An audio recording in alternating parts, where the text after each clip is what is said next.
Today, a very good friend of mine from Philly from 30 plus years ago, one of my first friends, first chavrusas in Philly was Nifter, Reb Yisrael Gelman, Chaim Yisrael ben Chaim.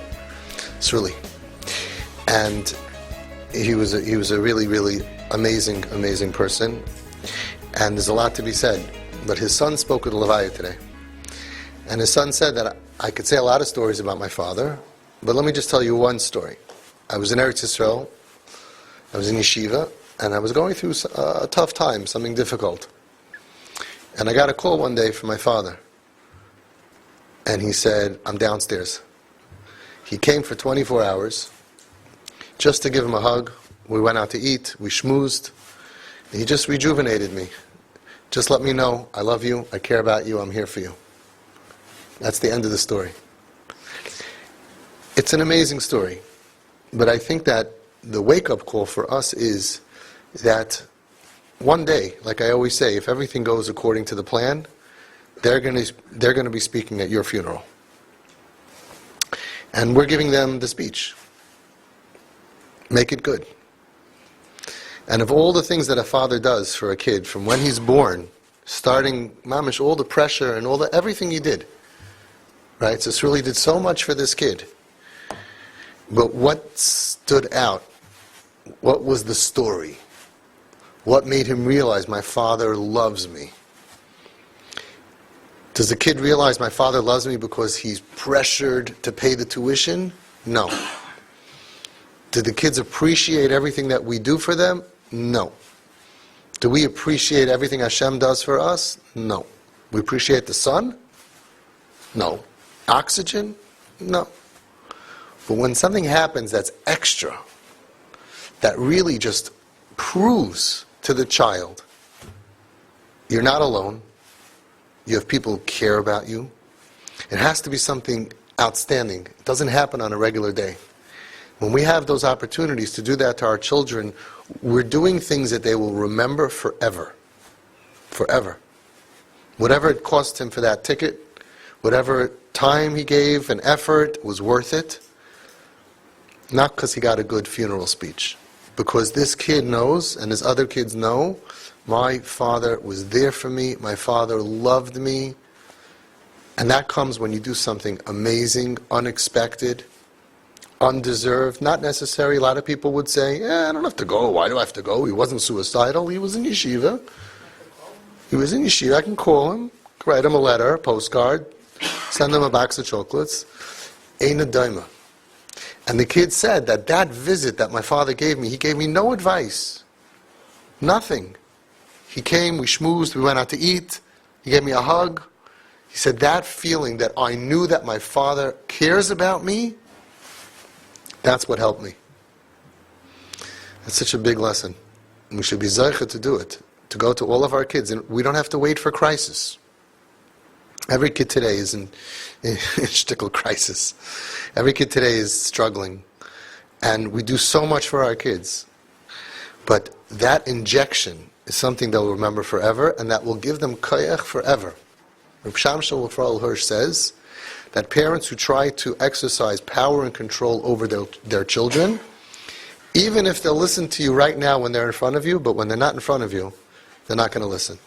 Says Reb Shamshon Raphael Hirsch, if you go ahead and you instill in your children tremendous ava, admiration, mamish, the deep connection, and you boost them, they're not only going to listen to you when they're in front of you, they'll listen to you when they're separated by time, by space, and even life and death.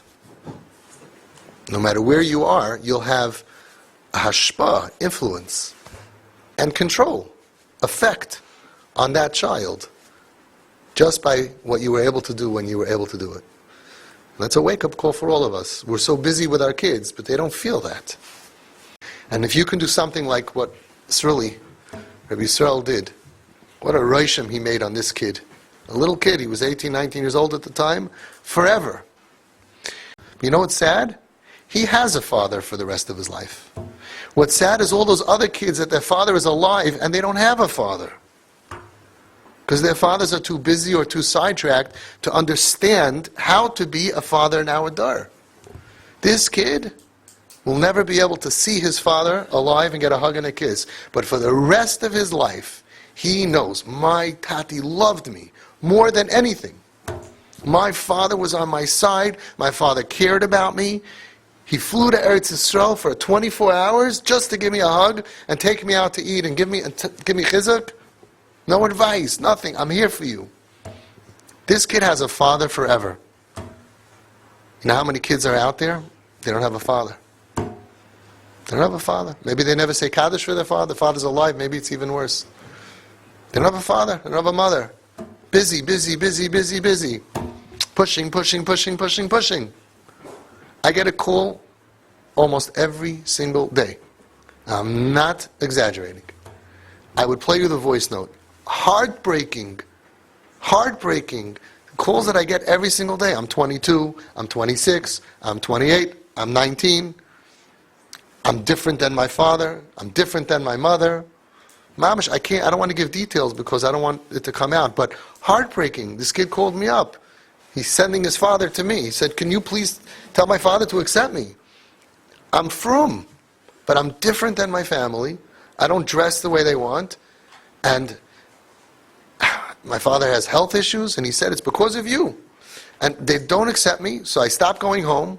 So and now Shabbos is becoming a real challenge for me. And he's falling apart. And what does he need? A father and a mother. Yeah, the father and mother are in pain. They made a plan. We're going to have 12 kids, like a dozen donuts, and every donut is going to be exactly the same, just matching us. The girls are going to look exactly like mommy.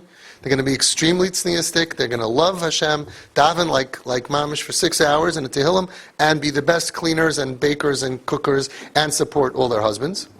And the 6 boys are going to be mamish like, one's going to be a dayan, one's going to be a sheshiva, and they're going to somehow be rich also. And they're going to be on Hatzalah, and they're going to be on Shomrim, and they're going to be a Rish Koil. That was my plan. And in comes Hashem and ruins everything. He gave me this one with ADD, and this one with oppositional defiant disorder, and this one struggling, and this one this. And all these challenges. And what we didn't sign up for this. We didn't sign up for this. The idea is that every dar has challenges, and you get what you get, and you have to stand up like you guys are doing, to be oymed ben Esayin, to carry your children in the smartest way, through their darkness and their pain and their challenges, and to be there for them. That's a job, that's what a parent is. People think a parent is to do everything until the kid makes a problem. Once the kid makes a problem, that I'm not a parent anymore. And that's, by the way, I'm not minimizing it. We do so much, there's so much pressure today. Financial pressure and so much pressure to raise kids. It's true. But parenting starts when the kid misbehaves. That's when your skill starts. If you lose it as soon as the kid misbehaves, and you guys, you parents, have not stam skills. Mamish. Because you're not just dealing with regular problems. You're able to have control over yourselves in the worst situations.